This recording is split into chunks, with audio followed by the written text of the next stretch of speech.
है इसकी खेती 12 महीने मध्य प्रदेश, उत्तर प्रदेश, बिहार, छत्तीसगढ़, गुजरात, राजस्थान, काफी इलाकों पर 12 महीने बैगन की खेती की जाती है, ब्रिंजल फार्मिंग। यदि आप बरसात के दिनों पर प्लांटेशन करना चाहते हैं तो जुलाई अगस्त का जो मंथ रहता है यह काफी बेस्ट माना जाता है। और सर्दियों के लिए आपको सितंबर अंत से लेकर के अक्टूबर के बीच में आपको प्लांटेशन कर देना चाहिए, और गर्मियों के लिए फरवरी के बाद आप प्लांटेशन कर सकते हैं। बैगन काफी लंबे समय तक चलने वाली क्रॉप है, वेजिटेबल है, और काफी अच्छी कमाई भी आप निकाल सकते हैं। इसके दो पहलू हैं, एक तो पॉजिटिव भी है और दूसरा नेगेटिव भी है। पॉजिटिव ये है कि रेट अच्छा मिल गया तो सब ठीक बात है, और रेट कभी कभी नहीं मिल पाता है तो हो सकता है कि बैगन की जो रेटिंग है, मार्केटिंग है, ये करने में काफी ज्यादा समस्या आती है। तो वैसे यदि आप बैगन की खेती कर रहे हैं, जानकारी देना तो बहुत ज्यादा इम्पोर्टेंट है, फर्स्ट प्योरिटी है। तो आइए बैगन की खेती किस प्रकार करना चाहिए, रोग बीमारी को कैसे आप कंट्रोल कर सकते हैं, और यदि आप व्यवस्थित तरीके से, वैज्ञानिक तरीके से, आधुनिक तरीके से ब्रिंजल फार्मिंग करते हैं तो आप कमाई भी बहुत अच्छी निकाल सकते हैं। आइए दोस्तों बात करते हैं बैगन की फसल के ऊपर। सबसे इंपोर्टेंट है दोस्तों भूमि, मिट्टी। किस प्रकार की मिट्टी होनी चाहिए, तो दोमट भूमि पर भी अच्छा उत्पादन है, और हल्की भूमि, रेतीली दोमट भूमि है, तो दोनों प्रकार की सॉइल पर आप खेती कर सकते हैं। मिट्टी तक तो सीमित है, लेकिन मिट्टी के जो पीएच वैल्यू है दोस्तों वो 7.5 से ऊपर की नहीं होनी चाहिए। अधिक से अधिक 8 पीएच मान लीजिए। यदि पीएच की वैल्यू 8 से अधिक है, अधिक एल्कलाइन सॉइल है, तो फिर ऐसी कंडीशन पर आप 50 किलोग्राम जिप्सम खेत की तैयारी करते समय प्रयोग कर लेना। और यदि पीएच वैल्यू 8 से अधिक है तो आपको ही पता है कि यूरिया खाद देने के बाद भी रिजल्ट नहीं आते हैं। तो इसलिए दोस्तों थोड़ा सा पीएच का ध्यान दे देना, और मिट्टी की जांच जरूर करा लेना। सस्ते में आसानी से हो जाती है, पता चल जाएगी कि आपको कौन कौन से तत्वों की जरूरत पड़ने वाली है बैगन की फसल के लिए। खासकर उत्तम जल निकास का प्रबंध होना बहुत ज्यादा जरूरी होता है। बेस्ट वैरायटियों की बात करें जो कि काफी अच्छी किस्म है, तो नॉर्थ सीड्स की जो NVH 13 वैरायटी आती 13, इस वैरायटी को आप लगा सकते हैं। सनग्रो प्रगति जो वैरायटी आती है यह भी F1 वैरायटी है, और इसके जो बैगन होते हैं वो छोटे साइज के देखने के लिए हमको मिलते हैं। इसको भी आप लगा सकते हैं, और काफी ज्यादा हमारे मध्य प्रदेश पर और छत्तीसगढ़ पर काफी ज्यादा यह आज भी प्रचलन में है, सनग्रो की प्रगति।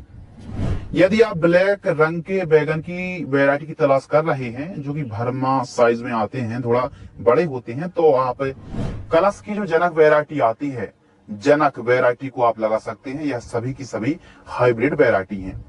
यदि सफेद रंग के बैगन की तलाश थोड़ी सी लंबे साइज के, ज्यादातर आपकी मार्केटिंग करने में यदि ज्यादा डिमांड रहती है व्हाइट ब्रिंजल की, तो आप फिर VNR के उत्कल जो वैरायटी आती है VNR की उत्कल पर आप जा सकते हैं। इसके अलावा 2-3 और किस्में हैं, आप नीचे लिस्ट चेक कर सकते हैं। यह सभी जो वैरायटी सब एक से बढ़कर एक वैरायटी हैं, और यदि इनसे भी थोड़ा सा लाजवाब कोई वैरायटी है आपने लगा रखा हो तो फिर कमेंट सेक्शन खाली है। अपना फीडबैक अन्य किसान भाइयों के साथ साझा करने में बिल्कुल भी पीछे ना रहें। 1 एकड़ में जब नर्सरी आप तैयार करते हैं तो 80 ग्राम से लेकर के 100 ग्राम सीड्स की रिक्वायरमेंट पड़ेगी, और नर्सरी आप घर में ही तैयार करना सीखें। प्लास्टिक प्रू ट्रे में आप नर्सरी तैयार करें, जो खासकर कोकोपीट खाद आती है दोस्तों, वर्मी कंपोस्ट, इनमें मिला करके यदि आपने ह्यूमिक एसिड और यूपीएल की साफ फंगिसाइड मिलाकर के घर में नर्सरी तैयार कर ली, जो व्हाइट सेड नेट आती है उसको खींच लीजिए, और सेड नेट की जो ऊंचाई झोंक लेगी वो आप 7-8 फीट भी रखेंगे तब भी काम चल जाएगा। तो घर में ही नर्सरी तैयार करें, और नर्सरी घर में तैयार आप कर रहे हैं तो इस बात को समझ लीजिए कि एक समस्या आएगी पीलापन की, दूसरी समस्या आएगी फंगस की, और तीसरी समस्या है कीटों की। इन सभी को कंट्रोल करने के लिए जब नर्सरी 15 दिन के आसपास की होती, 12 से 15 दिन के आसपास की नर्सरी होती है, तो 1 लीटर पानी में रोको फंगिसाइड 2 ग्राम लेना है। सिजेंटा कंपनी की एक तारा 1 लीटर पानी में 0.8 ग्राम आपको लेना है, और इसके साथ आपको एक लेना है नाइट्रोवेंजिन, जो 20% वाली नाइट्रोवेंजिन आती है, इसको दोस्तों आपको लेना है 1 लीटर पानी में 2 ml। इनको यदि आपने 12-15 दिन की नर्सरी में स्प्रे कर दिया तो फिर इसकी जो रिजल्ट है ना, यही तो वो फॉर्मूला है जो नर्सरी वाले अपनाते हैं और काफी अच्छी कमाई भी कर पाते हैं। तो आप क्यों ना घर में ही नर्सरी तैयार करें।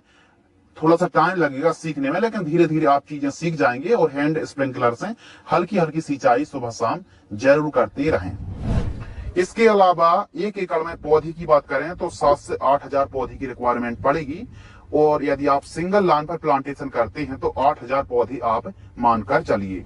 बेड तैयार, बेड विधि से ही बैगन की खेती करें। सेंटर से सेंटर की दूरी 5.5 फीट रखनी चाहिए। बेड की चौड़ाई 2.5 फीट और बेड की ऊंचाई 1 फीट रखिए। बरसात के दिनों पर खेती कर रहे हैं तो बेड ज्यादा ऊंची तैयार करें। गर्मियों के दिनों पर आप बैगन की खेती कर रहे हैं तो बेड चौड़ी ज्यादा रखें। यह एक ट्रिक है। बेसल डोज जो कॉम्बिनेशन है प्राइमरी न्यूट्रिएंट है, जब आप बेड तैयार कर रहे हैं, प्लांटेशन कर रहे हैं, तो उस समय जो खाद आपको प्रयोग करना है, उस समय आपको 4 ट्राली गोबर की खाद, 50 किलोग्राम डीएपी और 50 kilogram SSP, 20 kilogram MOP muriate of potash और सरसों की खली भी यदि उपलब्ध हो जाती है तो प्रयोग कर लेना। एवं मुर्गी खाद यदि उपलब्ध हो जाती है तो फिर तो बात ही अलग है। बाकी गोबर खाद डीएपी, एसएसपी, एमओपी का प्रयोग आपको जरूर करना चाहिए। कुछ इलाकों पर व्हाइट ग्राब, दीमक की समस्या देखने के लिए मिलती है, तो इसके लिए आप दानेदार कीटनाशक कार्बोफ्यूरान, रीजेंट, फिप्रोनिल किसी भी एक प्रोडक्ट का इस्तेमाल कर सकते हैं। बर्टा को भी काफी अच्छा काम करती है। तो इस प्रकार आप खेत की तैयारी के बाद जो खाद है वो बनाकर रखिए। और यह जो बैगन है, पहले तो बहुत अच्छी तरीके से फसल तैयार हो जाती थी, लेकिन छोटी पत्ती रोग और जो वायरस जनित रोग बीमारी है, यह न केवल पहले तो करेले की फसल पर, मिर्च की फसल पर काफी ज्यादा आती थी, अब बैगन की फसल पर जो कर्लिंग वायरस है, छोटी पत्ती रोग है, वायरस जनित बीमारी भी अब बैगन की फसल पर भी लगातार हमको बढ़ती हुई देखने के लिए मिल रही है। प्लांटेशन, जब भी आप रोपण कर रहे हैं, एक दिन पहले सिंचाई कर लीजिए। उसके दूसरे दिन प्लांटेशन करते समय पौधे से पौधे की दूरी आपको 1 से 1.5 फीट रखनी है। एवं लाइन से लाइन की दूरी, सेंटर सेंटर की दूरी 5.5 फीट के आसपास रखनी चाहिए। कुछ किसान भाई जो प्लांटेशन करते हैं वो जिग-जैग करते हैं, एक बेड पर डबल लाइन पर भी प्लांटेशन करते हैं। बाकी यदि आप अच्छी केयर करते हैं तो सिंगल लाइन से भी आप काफी अच्छी उपज निकाल सकते हैं। खरपतवार कंट्रोल करने के लिए निराई गुड़ाई करें। वैसे मार्केट में तो खरपतवार नाशक उपलब्ध हैं, लेकिन थोड़ा सा रासायनिक खरपतवार नाशक स्प्रे करने से थोड़ा सा परहेज करें, ताकि हमारी आने वाले समय पर जो भूमि है उससे हम थोड़ा सा मतलब उसको बनाकर रख पाए या फिर बचा कर रख पाए। तो इसीलिए खरपतवार नाशक स्प्रे करने से थोड़ा ज्यादा परहेज करना चाहिए। आइए बात करते हैं स्प्रे शेड्यूल। बैगन की फसल पर पाउडरी मिल्ड्यूड, झुलसा, इसके अलावा बैक्टीरियल विल्ट है, छोटी पत्ती रोग, नेमेटोड्स, तना छेदक यानी स्टेम बोरर, इसके अलावा फल छेदक और व्हाइट फ्लाई, जैसिड्स, एफिड्स की समस्या देखने के लिए हमको मिलती है। तो यह जो कीट हैं और भी यदि हम कीटों में बात करें तो जो माइट्स है, माइट्स की समस्या काफी ज्यादा देखने के लिए मिलती है। तो इनको कंट्रोल करने के लिए, चाहे जो लीफ ब्लाइट, पत्तों की ब्लाइट है, इनको कंट्रोल करने के लिए आपको समय समय पर स्प्रे शेड्यूल चलाना पड़ेगा। सबसे पहले हम बात करते हैं माइट्स यानी मकड़ी। मकड़ी हमारी बैगन की फसल पर 2 प्रकार से परेशान करती है, 2 प्रकार की होती है। एक होती है रेड माइट्स और दूसरी होती है येलो माइट्स। तो इनको कंट्रोल करने के लिए जैसे ओबेरॉन आती है, ओबेरॉन का स्प्रे कर सकते हैं। बायर कंपनी की ओ माइट्स आती है, इसका स्प्रे ले सकते हैं। और क्रिस्टल कंपनी की एवासिन, इनका स्प्रे शेड्यूल चला सकते हैं। मकड़ी पर बहुत अच्छा काम करती है, तीनों में से किसी एक को चलाना है। एवासिन थोड़ा ज्यादा अच्छा काम करती है। इसके अलावा एक और समस्या आती है फंगस की। यदि फंगस की समस्या बन रही है तो डुपॉन्ट की कर्जट, रोको, कॉपर ऑक्सीक्लोराइड और कोसाइड, कवच जैसी किसी फंगिसाइड का स्प्रे लिया जा सकता है।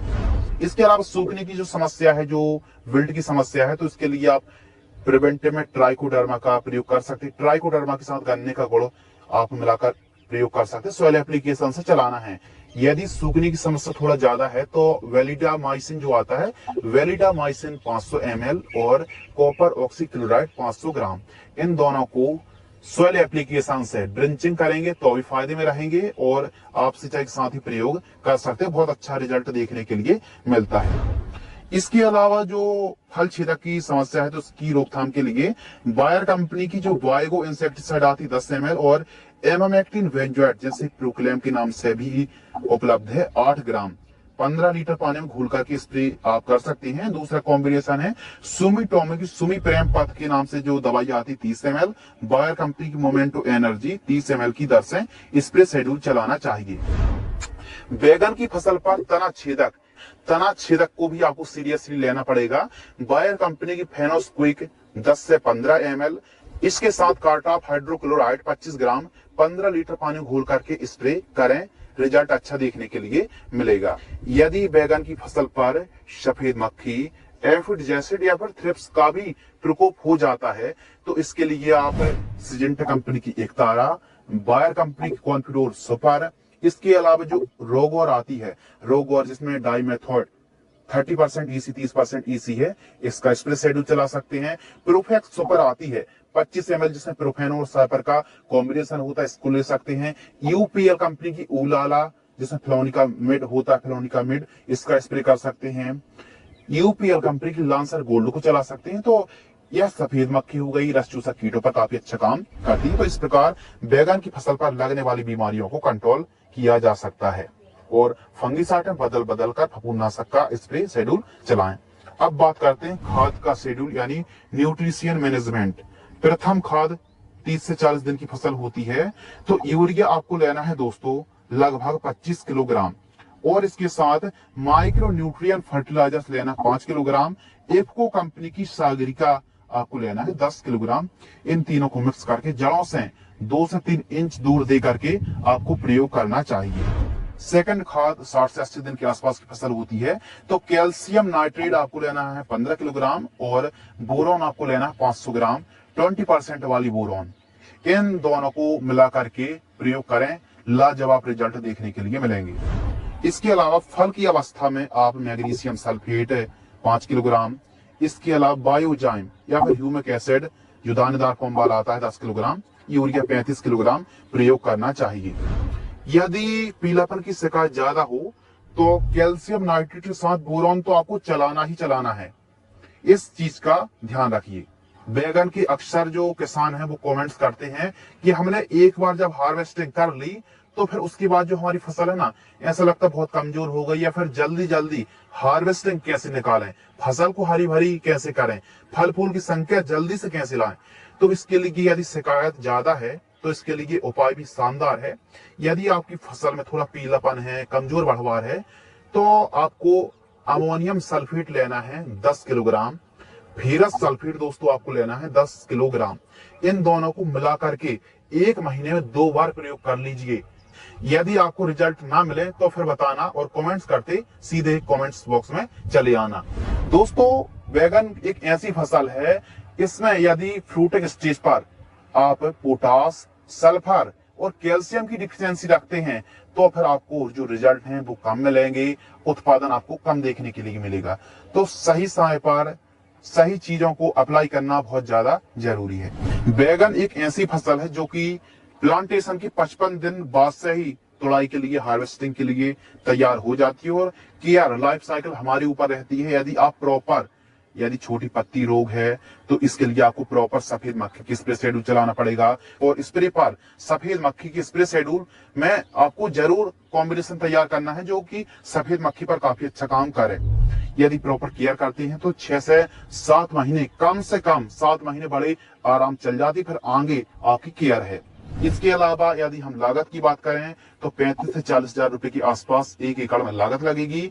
उत्पादन 80 टन तक पैदावार, कम से कम 80 टन तक पैदावार आप निकाल सकते हैं। पैदावार भूमि, वैरायटी, जलवायु और केयर, इन सभी फैक्टर पर काफी ज्यादा डिपेंड करती है। यदि हम मुनाफा की बात करें, यदि एवरेज भी आपको रेट मिलता है तो सभी लागत काटकर कम से कम आप 1 एकड़ से 2 लाख रुपए की कमाई बड़े आराम से कर सकते हैं। तो बैगन एक ऐसी फसल, एक ऐसी सब्जी है जो रेट काफी अच्छा देती है और इसका वेट की तो कहना ही क्या है, उत्पादन काफी अच्छा है। तो हमारे किसान भाई बैगन की खेती करके काफी अच्छी कमाई निकाल सकते हैं, बढ़िया आमदनी देने वाली फसल है। अब कोशिश करी कि हर एक टॉपिक को कवर किया जाए। यदि फिर भी कोई टॉपिक, कोई जो बातें हैं, कोई जानकारी छूट गई हो तो फिर कमेंट